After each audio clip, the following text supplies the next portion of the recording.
Ele lê vários livros de vários gêneros literários ao mesmo tempo e fala com muita propriedade sobre a ligação entre direito e literatura. O advogado Tiago Pádua é um dos convidados do Iluminuras, aqui hoje. Mas antes, eu recebo outro Tiago, o Vilardi.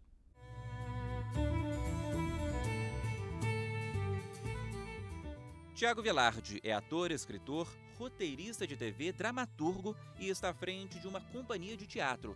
Tem publicações no Brasil e no exterior e se prepara para lançar mais uma obra.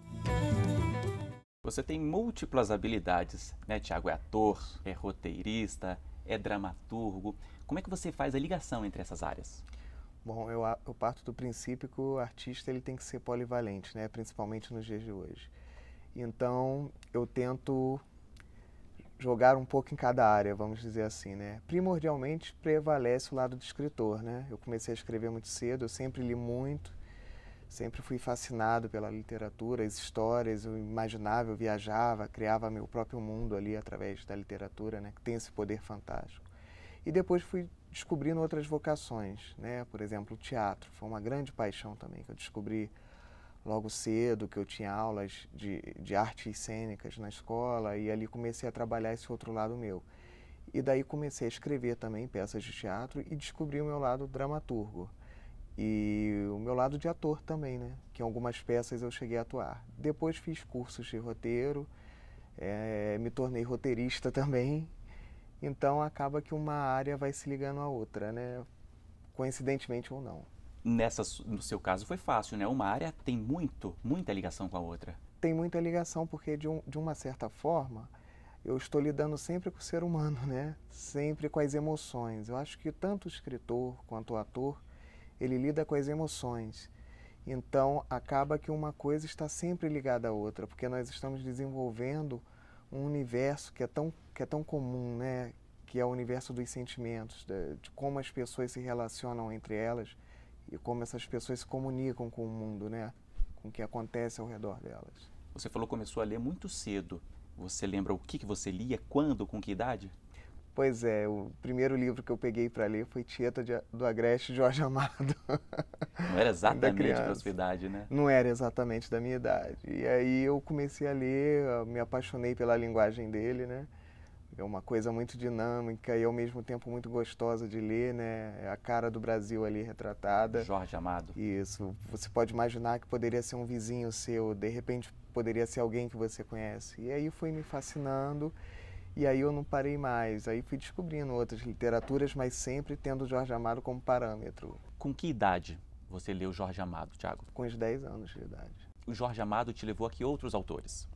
Eu li um pouco de João Baldo, fui pincelando um pouco, Raquel de Queiroz, e aí eu fui descobrindo quais autores que tinham essa brasilidade que eu via no Jorge Amado, né? Essa questão de ter uma identificação. Eu acho que a literatura ela tem que fazer uma aproximação do leitor com o mundo que está sendo narrado ali. Eu acho que as pessoas têm que se identificar, têm que ter uma afinidade, porque o livro é um contato muito íntimo, né? Mais do que qualquer outro meio. Não tem nenhum tipo de estímulo visual. É só o leitor e as frases, as letras ali escritas. Então cria uma intimidade muito maior entre o leitor e o livro. O lugar onde você vive ou viveu também influencia? Você veio do Rio de Janeiro, mas também mora em Belo Horizonte, não é isso? Isso, eu tenho minha companhia de teatro, já temos alguns anos de formação e eu gosto muito.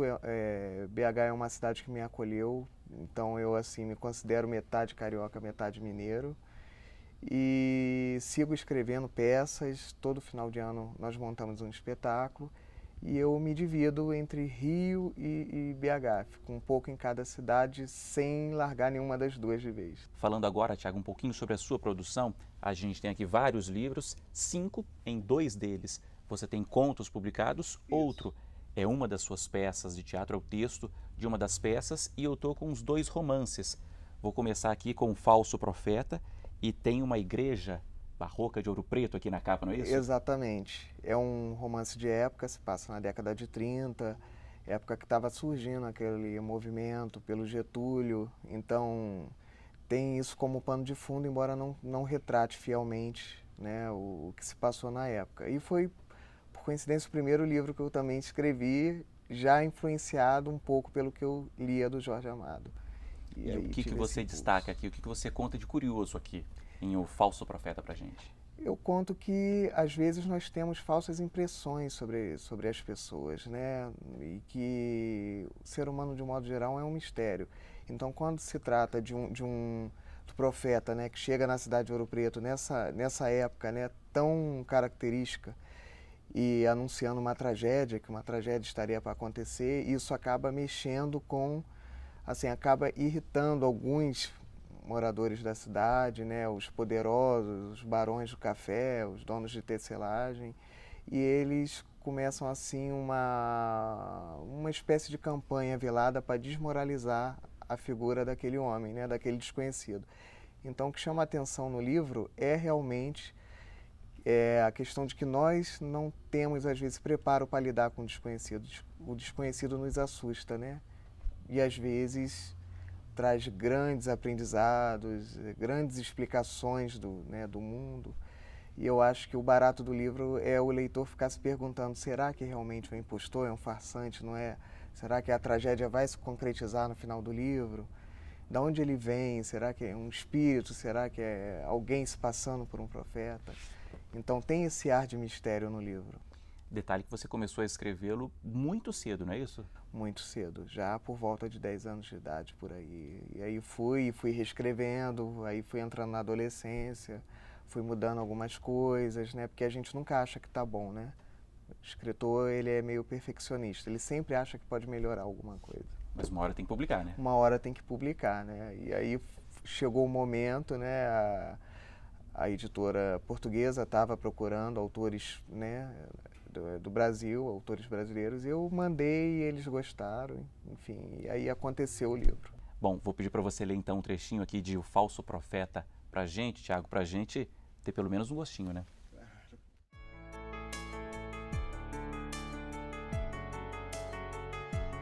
A caçada contra Gênesis e Mercedes continua.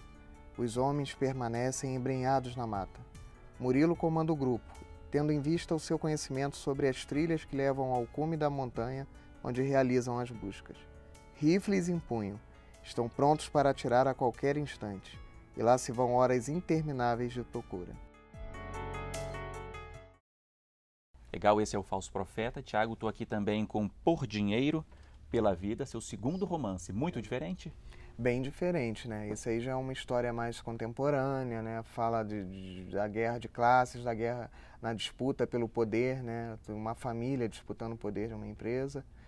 E com isso vai puxando várias questões sociais, né? Que é as questões sociais, né, mexem muito comigo. Eu gosto muito de falar desse conflito entre classes, né? Entre o rico e o pobre, sabe? Desses pensamentos antagônicos. O antagonismo me chama muita atenção. E esse que você escreveu também muito jovem ou não? Já mais experiente um pouquinho? Esse já foi mais experiente um pouquinho. Já na adolescência eu já fui começando a trabalhar e fiz algumas pesquisas com alguns movimentos que estavam acontecendo na época, né?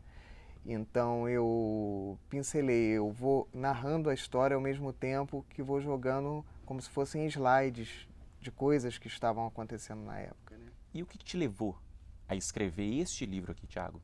Na verdade, foi que eu ia muito para o trabalho da minha mãe, que ela trabalhava no centro do Rio, e nós morávamos muito distante. E sempre que eu ia ao trabalho dela, era um acontecimento muito bom para minha mente criativa, né? Então eu ia observando aquelas pessoas ao longo do trajeto, e principalmente no centro da cidade, e observando aquelas pessoas indo e vindo, eu ia criando as minhas próprias histórias. Eu já imaginei uma empresa ali naquele ambiente, olhava para um prédio, olhava para outro, e esse poderia ser o prédio da empresa do meu livro. A empresa é uma mineradora, né? É uma mineradora. Sede de uma mineradora. Sede de uma mineradora, e eu me inspirei justamente num prédio lá do centro do Rio, um prédio até conhecido, e dali fui criando, né, as histórias paralelas. A esse prédio liguei a família, a história da família, que disputa o poder, e fui criando histórias paralelas em torno dessa disputa por essa empresa, né? O terceiro livro está a caminho, esse diferente também. Esse diferente. Também é uma história contemporânea, mas está me dando muito mais trabalho, porque o livro se passa em 3 épocas diferentes. Eu começo em 1978, depois pulo para 96 e depois para 2014. Então, todo um trabalho de pesquisa envolvido, dá para enlouquecer um pouco com a história e com a pesquisa, né? Tem que pesquisar muito para a gente não se perder e não ter nenhum deslize, né? Que a história não fique inverossímil, né? Justamente por eu começar escrevendo sobre uma época que eu não vivi, a responsabilidade aumenta. E aí, novamente, você vai integrar as áreas que você conhece bastante, não é isso? Exatamente. Jogar questões sociais, jogar um pouco da minha visão do mundo, porque o escritor ele coloca muito da sua visão nos seus personagens e às vezes os personagens falam pela gente, né? Porque o escritor tem essa facilidade de ser a cabeça de vários. Então ele pode pensar como uma dona de casa, ele pode pensar como um marido, ele pode pensar como um irmão, ele pode pensar até mesmo como um bicho, como uma reação de um animal dito irracional, mas ele pode pensar, né, qual seria a reação desse animal dentro dessa história. E eu acho fascinante é justamente o poder de sermos muitos, sem deixar de sermos nós mesmos, né? A figura do escritor. Agora, uma curiosidade, como é que você divide o seu tempo e a sua cabeça também para escrever um livro, um romance, por exemplo, e uma peça de teatro? Eu procuro jogar dentro do meu cotidiano uma certa disciplina. Tipo, eu também atuo, né? Estou fazendo peças, né, como ator no Rio. E aí eu penso, hoje eu vou para o ensaio, vou ensaiar a peça, ou vou para o espetáculo, e à noite eu tenho um compromisso de sentar ali no meu escritório e trabalhar um pouco no meu livro. Quer dizer, eu não posso abandonar, eu tenho que encontrar uma hora para isso, nem que seja durante as madrugadas, né? O Por Dinheiro pela Vida foi um livro quase que escrito integralmente de madrugada. Ok, Thiago, é isso. Muito obrigado pela sua participação aqui no Iluminuras. Eu que agradeço e vida longa para o programa. Que bom, tomara. A gente vai para o intervalo e volta num instante. No segundo bloco, a conversa é com o advogado Tiago Pádua.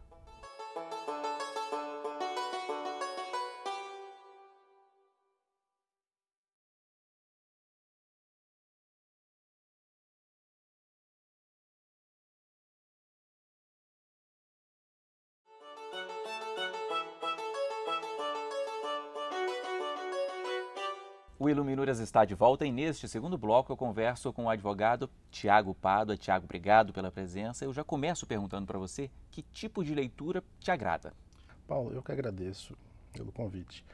Eu adoro uma leitura que nos remeta ao imaginário. Eu gosto de ler contos, poesias e esse tipo de leitura eu vinculo e acho importante para a minha profissão e para o engrandecimento como pessoa.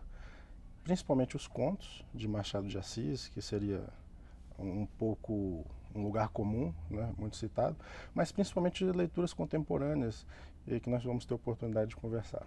Por exemplo?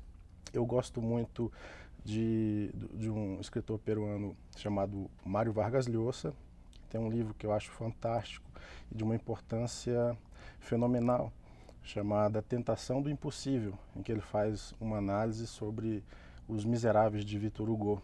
E essa questão de você, dentro da literatura, estar buscando o impossível, a questão que pode estar vinculada inclusive com utopias e distopias, me parece muito rico, da gente tentar sempre alcançar algo a mais.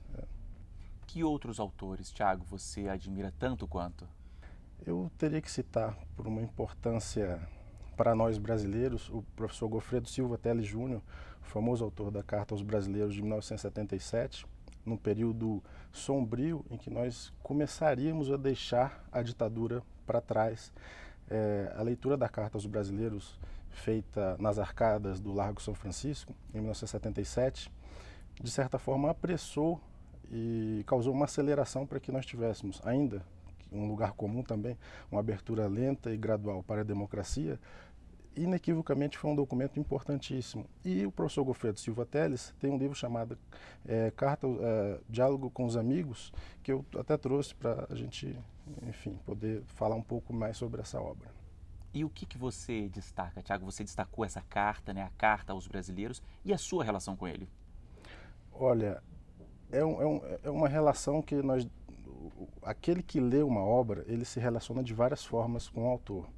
Eu falei da Carta aos Brasileiros e eu acho que ela precisa ser resgatada porque trata de assuntos muito importantes, como a diferenciação entre Estado de fato e Estado de direito, e que, no momento delicado que nós vivemos, isso me parece muito importante, esse resgate, né?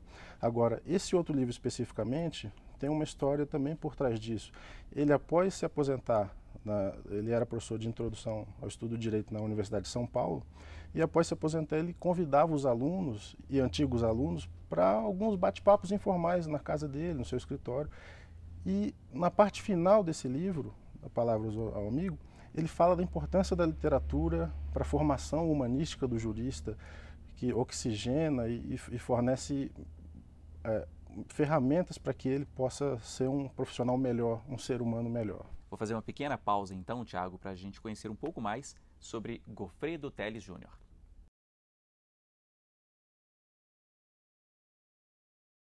Professor emérito da Universidade de São Paulo, Gofredo Teles Júnior lecionou por 45 anos na instituição, primeiro como livre docente, depois como professor titular da Faculdade de Direito. Gofredo foi também vice-diretor da faculdade e coordenador dos cursos de pós-graduação. Parou de lecionar por força de lei. Quando completou 70 anos, foi aposentado compulsoriamente. Passou a receber os alunos, então, em seu próprio escritório. O tema era a disciplina da convivência humana. Gofredo morreu em 2009. Como é que você escolhe os seus livros, Tiago? Eu gosto de escolher meus livros a partir de referências cruzadas contidas nos próprios livros. Pode parecer um pouco de loucura isso, mas acaba que nunca tem um fim. Porque você vê um autor citado dentro de um livro e tem aguçado a sua curiosidade para conhecer aquela citação, ou conhecer mais sobre o assunto mencionado. Aí você pega um livro como esse e vai atrás de outra menção. E você acaba tendo um regresso quase infinito, mas a maioria das leituras que eu tenho feito, além das indicações de professores e amigos, são dessa forma. A gente tem uma pilha aqui de livros, já tiramos 2 aqui, que você trouxe, mais a gente não vai conseguir citar todos, né? Mas tem mais algum aqui que você acha especial? Tem, eu gostaria de citar, pelo menos por nome, alguns autores que são importantíssimos nessa nossa tentativa de casamento ou melhor compreensão dessa relação entre o direito e a literatura. Eu teria que citar o professor Lênio Streck e, de uma forma bastante sintética, eu poderia citar também o professor Arnaldo Godoy, que é uma outra figura que tem explorado essa vinculação entre direito e literatura com bastante sucesso e bastante profundidade.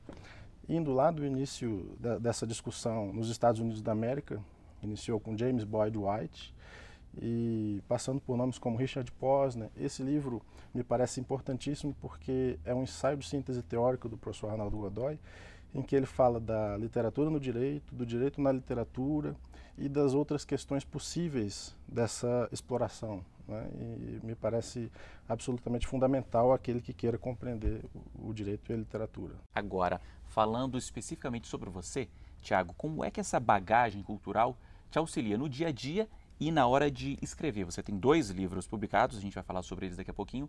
Como é que esses autores todos te influenciam? Eles auxiliam, Paulo, de 2 maneiras, e penso que podem existir várias outras, mas, no primeiro plano, eles incentivam a uma metáfora que, evidentemente, pode já estar batida, mas que eu gosto de invocá-la, porque pode não apenas ensinar, mas fazer que você reflita fora da caixa, não é? Think outside the box. Porque se você fica preso no mundo do direito, e aí eu remeto ao livro do professor Gofredo Silva Teles, né? Você fica enclausurado sem muitas possibilidades de reflexão, ao passo que a literatura vai te auxiliar a pensar sobre ideias, e essa me parece a questão mais importante na academia, no direito, debater ideias e não pessoas e coisas, porque as ideias é que movem o mundo, não é? Também uma outra metáfora e talvez um clichê, mas num segundo plano a literatura também ensina várias formas específicas de você fazer uma narrativa, não tradicionais. Eu vou citar aqui uma outra questão que talvez possa esclarecer. A cinebiografia do Bob Dylan, Não Estou Lá, trata de uma forma não tradicional de narrativa em que 7 pessoas distintas, uma criança, inclusive uma mulher e várias outras pessoas, narram a vida específica, uma vida vivida. E todas essas narrativas se confluem para uma conclusão específica que muitas vezes não, à primeira vista pode não parecer a existência de uma conexão. Mas essas narrativas não tradicionais também permitem ao profissional do direito melhorar a sua forma de escrita e sublimar muitas vezes aquilo que ele aprende na faculdade de forma deficiente. A gente está com seus 2 livros aqui, Tiago. Vou pegá-los. O Lúdico e o Profético e Triângulo da Violência Argumentativa. Qual foi o primeiro? O primeiro foi o Lúdico e o Profético. Então vamos começar por ele. Qual é a ideia, Tiago? Olha, Paulo, esse livro, O Lúdico e o Profético, eu escrevi na forma de um ensaio dividido em 2 partes. Esse livro foi escrito em meio à comemoração dos 25 anos da Constituição de 88 em 2013, que tem a peculiaridade de ter ocorrido após as jornadas de junho, em meio àquela efervescência dos protestos de rua, das pessoas protestando no Brasil inteiro com insatisfação. E dentro dessa perspectiva, a primeira parte do livro é um ensaio sobre isso, né? A segunda parte são contos, algumas poesias que eu escrevi para compor o livro. Eu gostaria de fazer uma vinculação sobre isso, porque o fato de nós podermos pensar sobre essas questões de formas variadas me remete à minha atual experiência acadêmica e profissional. Nós temos um grupo de Direito e Literatura, junto com o professor Luiz Carlos, o professor Jefferson, e no Centro Brasileiro de Estudos Constitucionais com o professor e ministro Carlos Aires Brito, que nos estimulam permanentemente a fazer uma reflexão mais atilada, mais oxigenada sobre os fatos da vida. Então, isso me parece importante. Seu segundo livro também está aqui, Triângulo da Violência Argumentativa. Já diferente, né? Eu fui procurado por essa editora que é de fora do Brasil, que se interessou num artigo que eu escrevi, que tem o mesmo título, e eles se interessaram em publicar aquele artigo em forma de livro, então de forma que é uma republicação, né? Eu autorizei, não tive gasto algum, enfim, mas me interessou o debate e a discussão das ideias, o fato de você poder pensar numa decisão judicial como uma violência. Basicamente é o que está dito nesse livro. O Triângulo da Violência Argumentativa tenta provocar também esse tipo de reflexão. Bom, para terminar, eu sei que você tem um caso muito curioso, você gosta muito de ler, lê bastante, frequenta bibliotecas, e numa dessas bibliotecas você encontrou uma pessoa que rendeu boas histórias, não foi isso? Exatamente. Eu gosto de frequentar bibliotecas para conversar com os consumidores, com os frequentadores e trocar informações sobre autores, sobre leituras. É uma forma de socializar, né? E numa dessas discussões e debates, eu estava na prateleira específica que tratava das obras do Gabriel Garcia Marques, do Gabo, e coincidentemente encontrei o tradutor de uma de suas obras, que é Ninguém Escreve ao Coronel. E o tradutor é o Danúbio, e nós conversamos por horas e horas. Foi uma coisa interessante. Falamos de muitos autores, eu aprendi muito e nos presenteamos mutuamente com um livro. Eu presenteei ele com um livro que eu achei interessante, não é? Do Tiago de Mello, Faz Escuro, Mas Eu Canto, e ele me presenteou com outro livro. E isso me chamou a atenção porque a maneira como nós podemos trocar experiências literárias dentro de bibliotecas, um pouco mais limitado por conta do silêncio que você deve ter, e das livrarias, nos permite alçar voos, porque naquele dia eu aprendi por muitas aulas que eventualmente eu não teria sem essa experiência riquíssima.